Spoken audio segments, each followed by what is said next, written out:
like imprimatur? I do, but I like, oh, is it I imprimatur? know. It's Is it imprimatur or imprimatur? it's part of the song. I'll explain. Oh.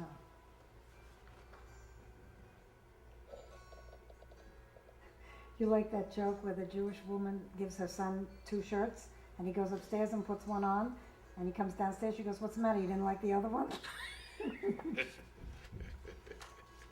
Give all your children these songs, I know. Who came up with that fingering? Really? It's pretty sophisticated stuff.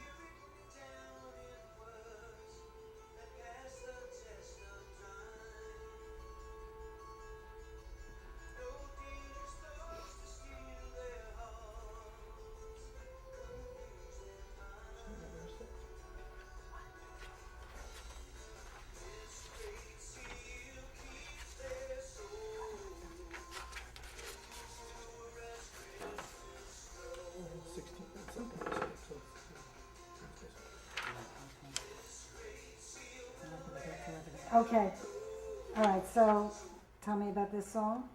What's it about? How'd you come up with the melody and everything?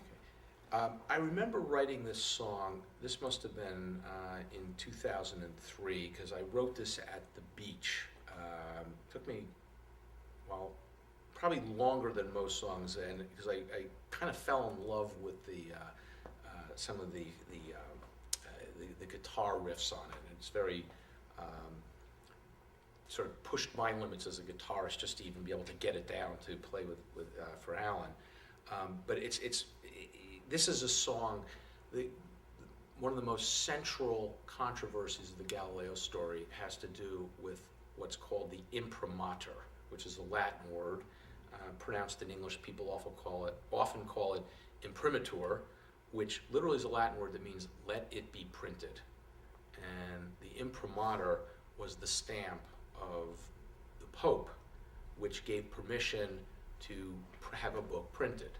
So this is a song, and the Galileo story revolves around a controversy where the Pope and his papal censor actually gave permission to write the book that ultimately got Galileo in hot water. And it has to do, Galileo actually got the imprimatur of Rome, but seems to have made a few changes along the way that he didn't bring to the attention of the censor. And when the Pope finally heard what was in the final book, that was sort of the beginning of the rupture of Galileo's relationship with the Pope. We kind of play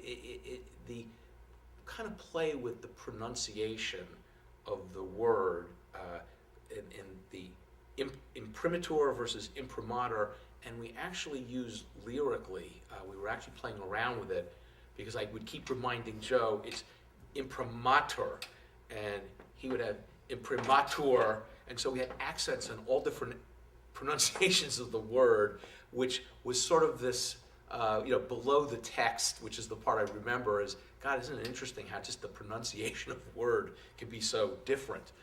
But it really had to do with, this was kind of quality control by the church, their attempt to, it's like the Food and Drug Administration. You read about what's happening in China with bad tuna. This was the way of sort of making sure that people, the flock, weren't hearing these thoughts that would be very unsettling. We were at a very fractious time in history. The world was literally falling apart, and this was sort of the church's mechanism to try and keep everything together.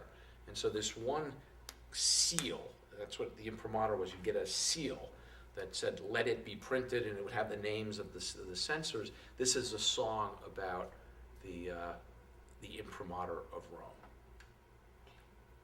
My favorite, the obvious hit of this thing. When you wrote Save the World, do you need to hear it? Let's just play, yeah. Number 3 and this 2. I have to hear it. You don't remember it? I could sing it for you. Well, listen to the intro.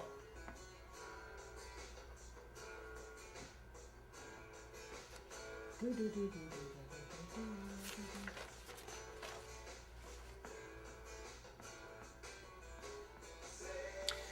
See, it's interesting.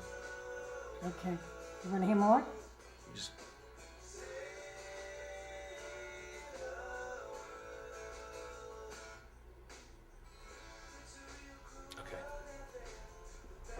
Listen very carefully to the next U2 record because that creep has a copy of this thing.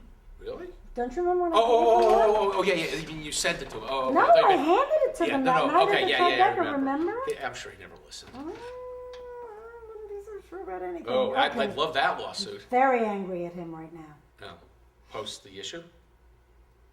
Censored my line about Bush without telling me. What? I'll tell you later. Oh. We don't have to do this. Okay. You don't call yourself an artist and censor a writer. At any rate, Okay. Save the World. Yeah, Save the World was probably, one of the breakthrough songs, at least musically for me. And, when you look at early Phase 1 songs and then sort of the Phase 2 songs, the introduction, the other song for me in terms of the guitar composition was literally the intro. And it reminds me, if you look at the two things that I remember, one was that intro on Mathematician, which was kind of this open G with this, extra fingering in there. When Joe and Alan first heard my guitar riff, there were almost two or three extra notes in there that were unexpected, and the timing was very difficult. And even when Alan ended up recording it, he plays it with the full riff, and then you'll hear in later sections the modified riff, which is like 3 notes shorter, but it's do-do-do-do-do-do-do, and it had a lot of notes jammed in. And the song musically, at least the guitaring, the fingering, relied on a lot of hammer-ons and pull-offs, and it was really kind of a hard thing. It took me a long time to figure out how to play it, but I was kind of proud of it when the first time you play it for these professional musicians, they say, "Hey, man, that's pretty. I like that." So that was kind of like my big guitar breakthrough was on Save the World. So that and Mathematician were my two big guitar moments, at least the ones that I sort of best remember. But Save the World is really the Pope talking to Galileo of the world is falling apart. We're sitting here trying to keep it all together. The plague, war. And I actually was thinking of doing a song called The Morning Report, which was a play on, in Lion King, they have something called The Morning Report, which is what's going on this morning. The Morning Report was going to be MOURNING, which is how many people died today. And we can't save the people, but we can at least save their souls. So you gave the best blockbuster song in the whole show to the Pope. Yeah. And it's kind of the story really is about Pope Urban and his relationship with Galileo. And in fact, as my thinking of the story kind of unfolds, I've actually been toying with the idea of changing the name to Urban Graffiti. I'm not sure we'll get there, but this is sort of the song, which is saying to Galileo, I'm here trying to keep Christendom from collapsing. I'm trying to hold the world together, and I'm kind of interested in your theories, but come give me the science, give me the proof, and if you can deliver something that we can talk about that's a proof, then we'll know what to do. But in the meanwhile, it's just all kind of interesting and makes you sound a little aloof, but show us the proof and I'll take care of the rest. And Galileo never delivered the proof. Was this a later written song after you had done many others? Yeah, this was in sort of that, there was about 6 songs or so that were sort of the last 2002, 2003. This is one of those, I think we did 4 or 5 songs over the course of the summer of 2003. And this was one of them. It was kind of, the crescendo as, 22 songs later, this was probably in the last 5 that were recorded. Did you not know? I mean, was I the first person that came to you and said this is really could be a hit or something, or did other people react the same way to it? I mean, when you played this for the girls or for Jane or for even with Alan and Joe, you didn't think you had anything there? Why are you laughing? Well, first of all, until we did the event with Erwin Kula, Rabbi Kula, Right. I think maybe 6 people had actually heard the music. Who were the 6?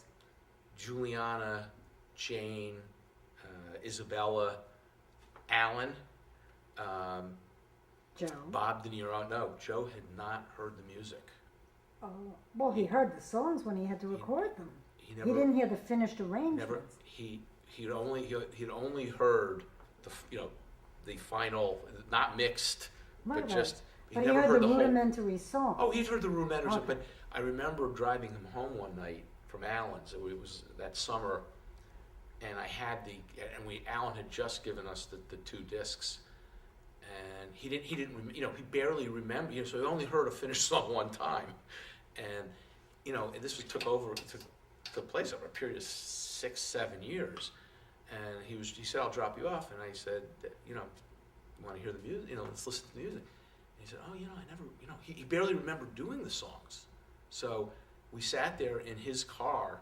It's probably about a 15-minute ride from Alan's apartment to the Dakota. And I just watched him. He had never really had a chance to, and he was always rushing and, he was going to another session. And I remember, so we played 15 minutes of the music on the way home, and then we sat there for another 75 minutes, because it's roughly 90 minutes of music. And he listened to the album for the first time. And that was the first time he'd ever heard, with a chance to process it, the music. And he said, this is pretty good. So it was just me watching him hear something that we'd all worked on. I'd listened to the songs 1,000 times, but, Jane would always say, I'm completely, I can't be objective about it anymore. I've been living with this, the creation. And, it's funny when you give someone an early version of a song, like if I recorded it, it's kind of hard to tell unless you have the musical training to really pick out. And so she would hear things in the earliest stages, and it wouldn't be mixed, and it wouldn't sound so great. So it's kind of like that, this John Lennon, the evolution of Strawberry Fields, from picking it out with his voice that's a little off key, to the final mix in the studio with George Martin, and it's like, oh my God, it comes alive. But a lot of the later songs, particularly with the orchestrations, just gave it a different texture. And even though it was done through sampling and all done in home recording, you really started to get the feel of sort of some of the fullness of it. But I couldn't tell. I never asked anybody to listen to it. Even today, I'm always reluctant to send the music out. You said you played it for Bob? Bob came over early on after we'd done about 6 or 7 songs, and it was the earlier songs that tended to be more acoustic.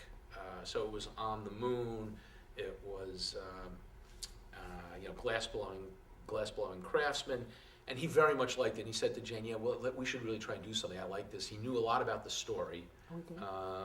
And found it very, very interesting. And so that was the first time this was anything more than, Jane saying, "This is, will you come listen to my husband's music?"